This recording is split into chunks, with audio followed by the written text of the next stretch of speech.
Hello and welcome to Granada Reports, live with the latest across the northwest. Hello, on the programme this evening.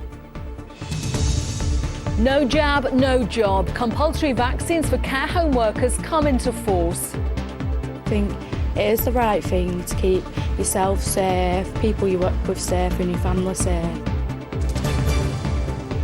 Crushed by a falling fireplace despite it being reported to a landlord. The parents' agony over their daughter's life-changing injuries.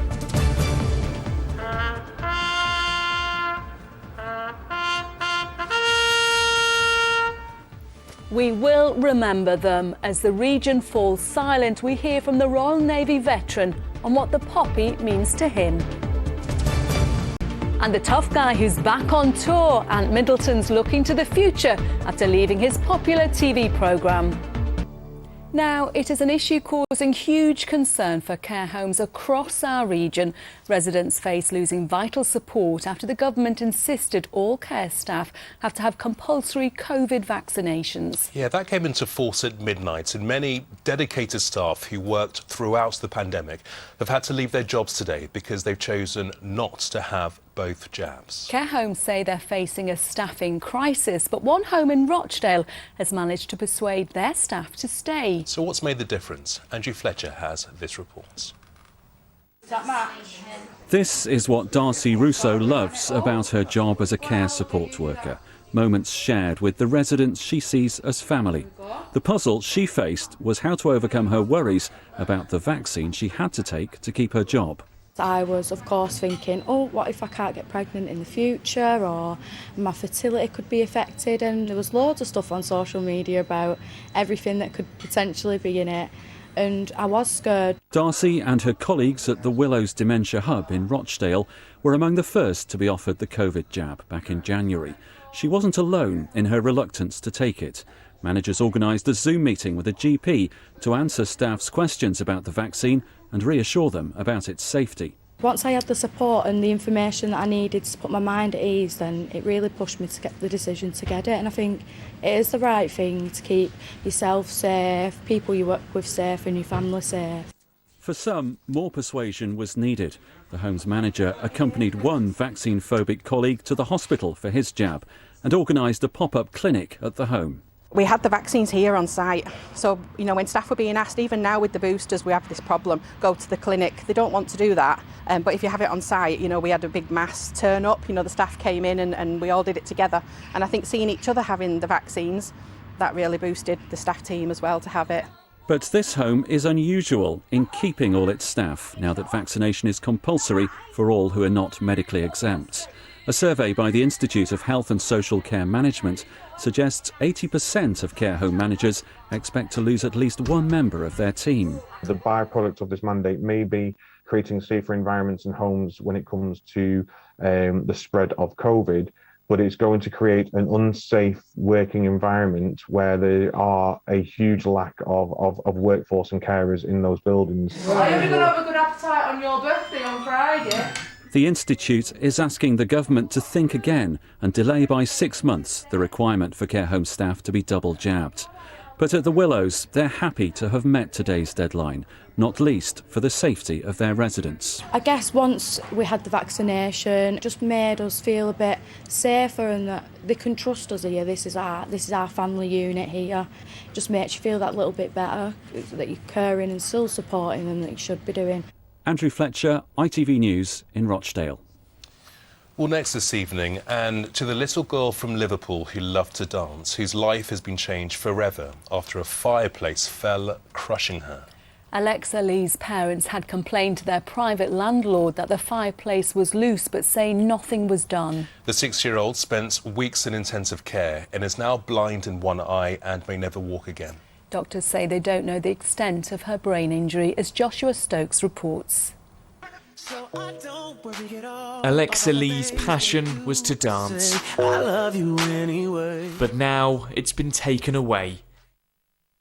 2 months ago, she was left fighting for her life when at home in Liverpool, she was crushed by a concrete fireplace.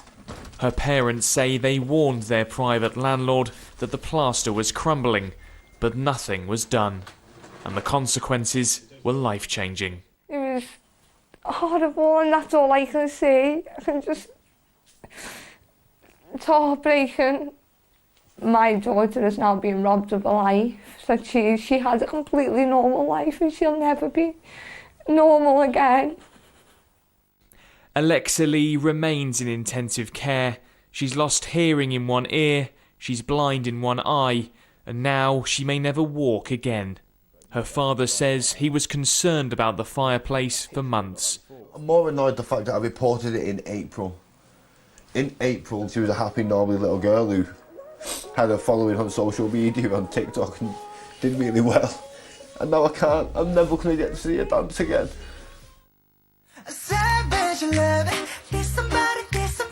Her parents are now doing their best to raise the funds needed for their daughter's care.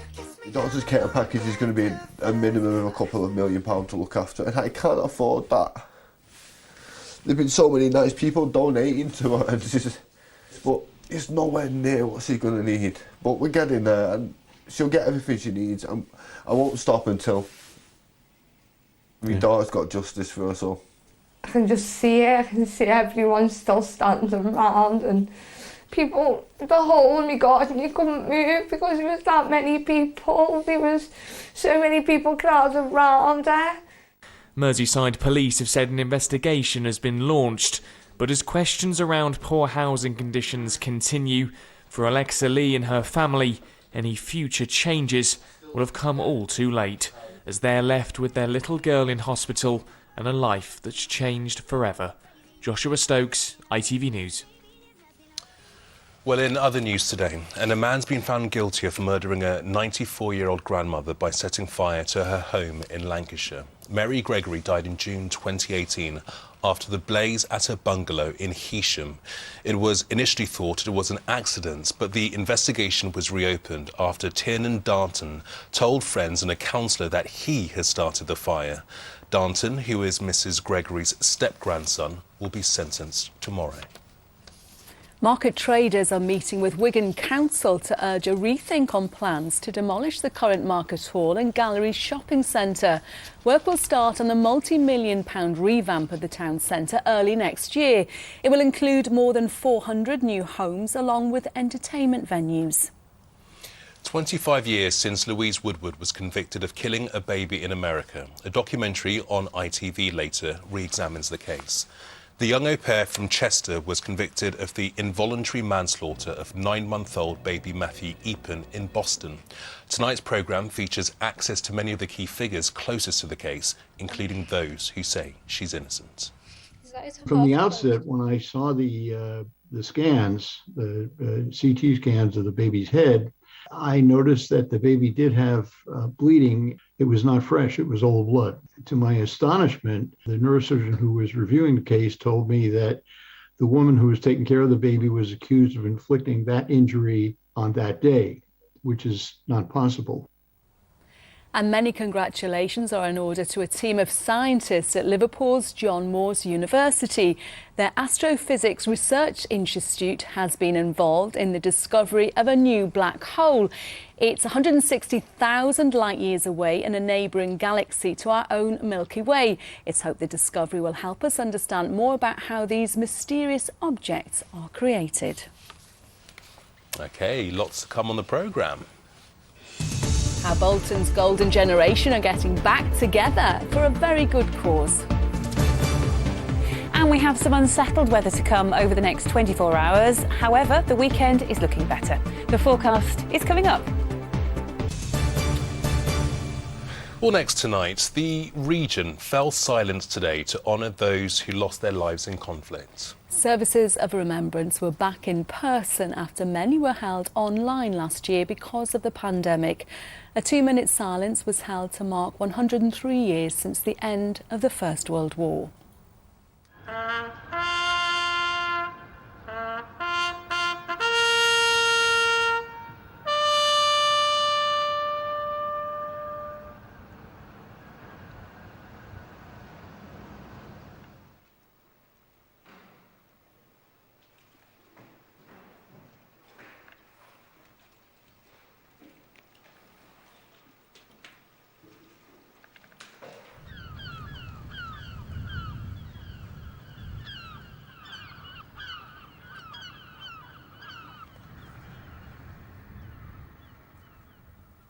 Some very emotive images there. And we've seen people across the northwest have been paying their tributes on Remembrance Day. And for D-Day veteran John Dennett, wearing his poppy this year is particularly special, given what we've been through in the past 18 months. Paul Crone caught up with the amazing 97-year-old at his home in Wallasey.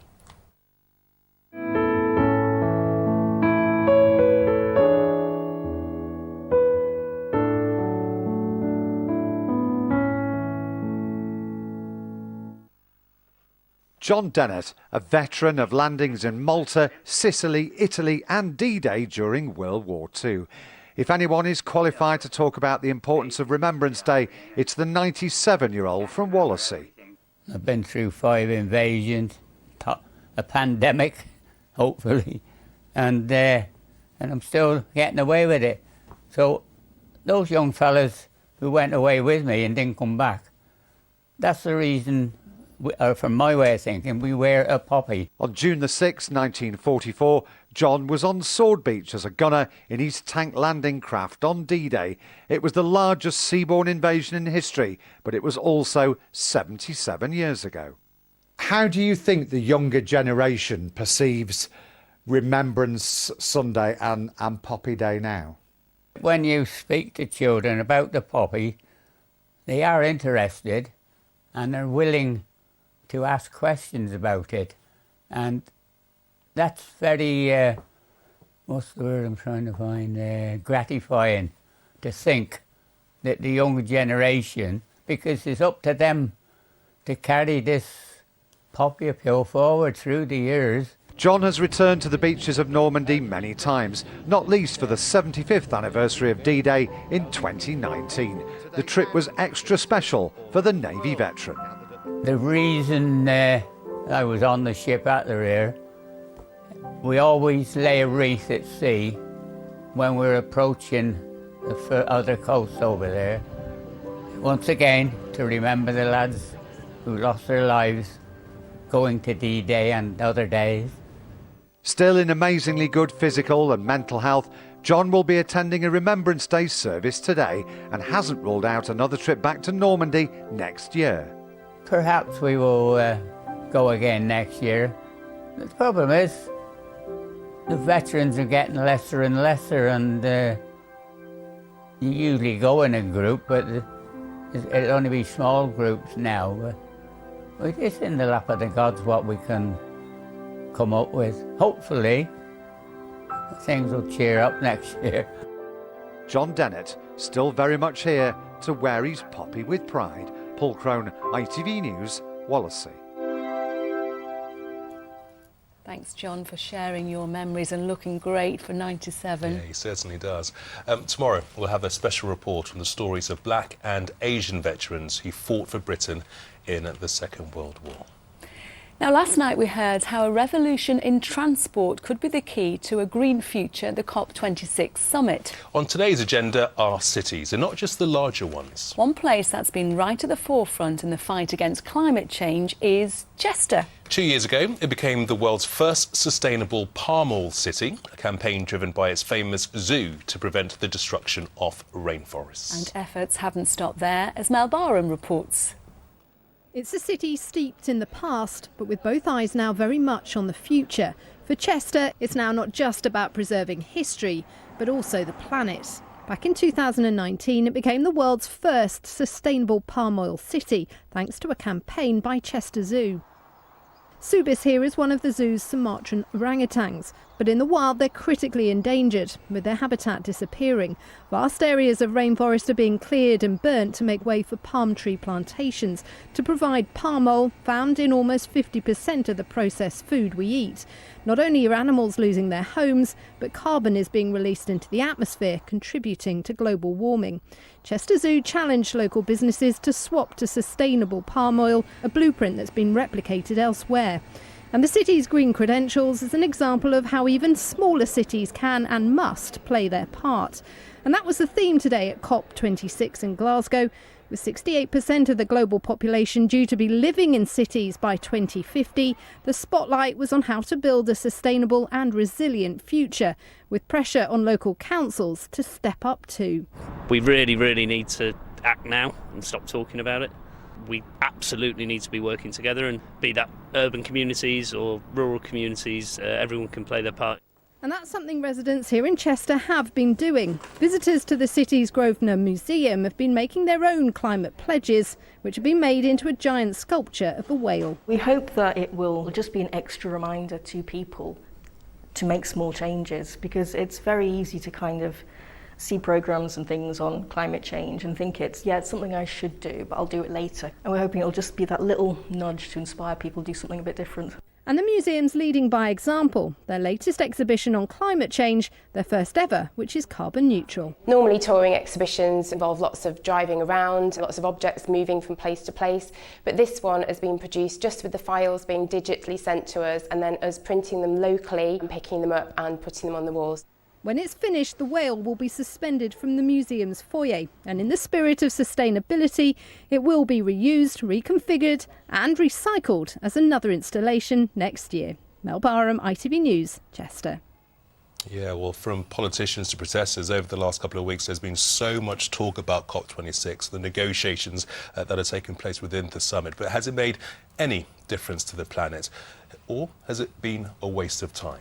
Big deadline tomorrow. Well, straight after tonight's programme, we'll be putting your questions to a panel of experts in a live online programme from the summit in Glasgow. You can watch on our Granada Reports Facebook page or our website from 6:35. Here's David Wood with the full details. Join me straight after tonight's programme on our website and right across our social media channels, as we'll be coming live from COP on the eve of what's meant to be the final day of this conference. We'll be putting your questions to experts up here, both political and scientific, and ask whether negotiations will actually come to a substantial agreement and whether they will change the course and start combating climate change. So get your questions in and join me online at 6:35. The NHS hospital bosses, waiting times for ambulances when you get to A&E and for operations are at a record high. The Yorkshire cricket racism scandal. England captain Joe Root says it's fractured the game, and the nation falls silent to pay its respects on Armistice Day. Join us for those stories and more from 6:30.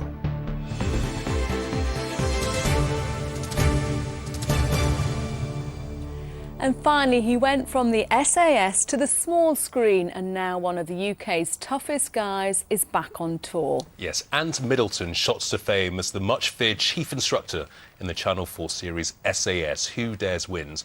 He's now part of the company with the UK show.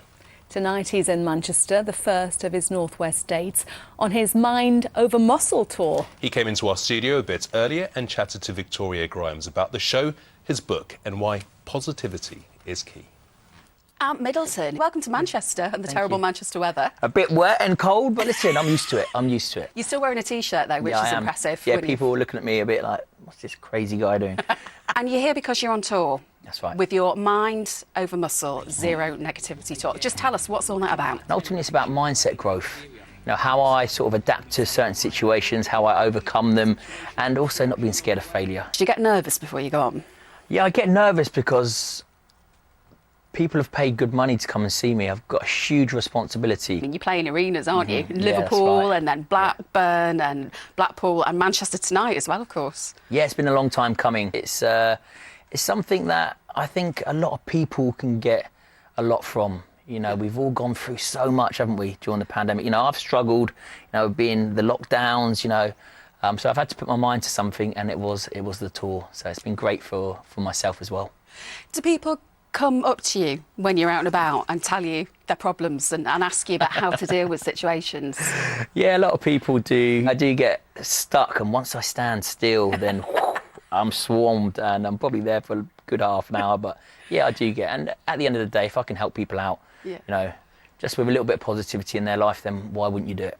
Well, I understand now why you brought security with you today, your lovely mate Terry, because when they said Ant Middleton's bringing security, I thought, oh my goodness, he's the last person on earth I thought would need a security guard. No, Terry is my cousin. He's my right-hand man. He's not my security.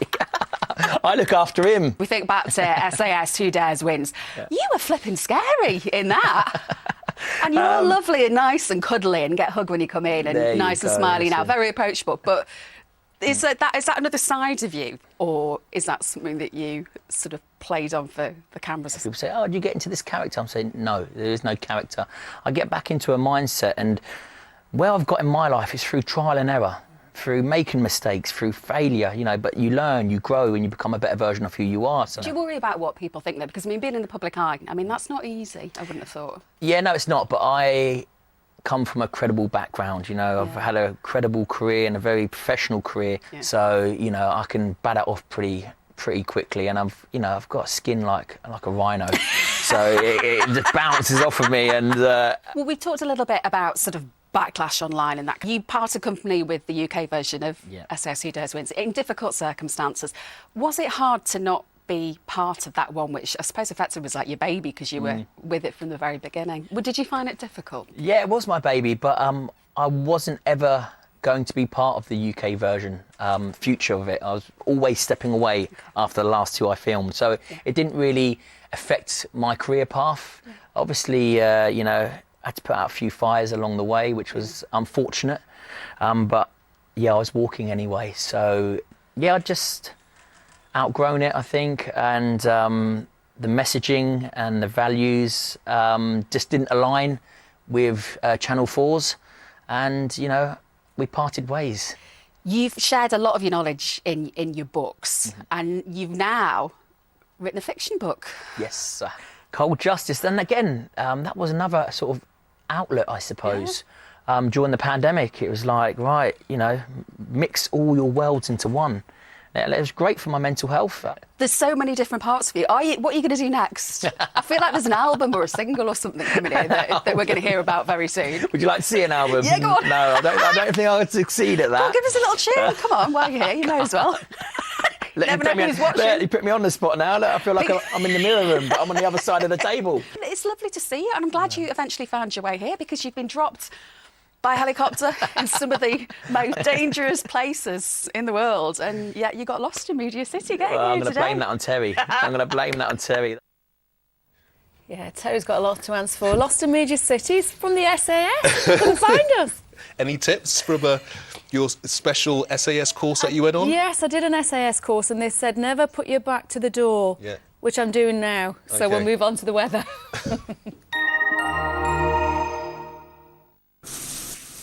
Ooh, I love a hot shower, me. And a minute shorter than usual. What a legend. United Utilities sponsors ITV Granada weather.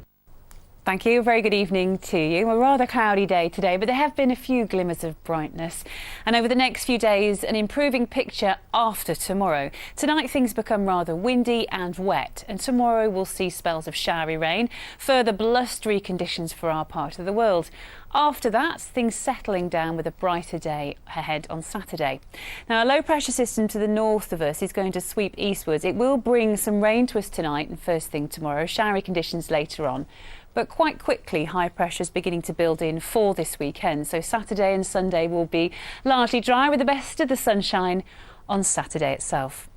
Back to this evening then, and quite quickly things will become cloudy and wet from the west as we go through the night. Winds increase in strength, becoming very gusty, especially for exposed western coasts around the Isle of Man, up on higher ground as well. So a really blustery start to Friday, but a mild night in prospect, 8 or 9 Celsius. The overnight low. On to tomorrow, the sun will be up at 7:31, setting at 4:18. Quite a damp start to the day for many places, certainly cloudy, and for all of us very windy again, particularly for Irish Sea coast. Into the afternoon we keep hold of the blustery wind, but most of the showery rain will migrate eastwards across the Pennines and away.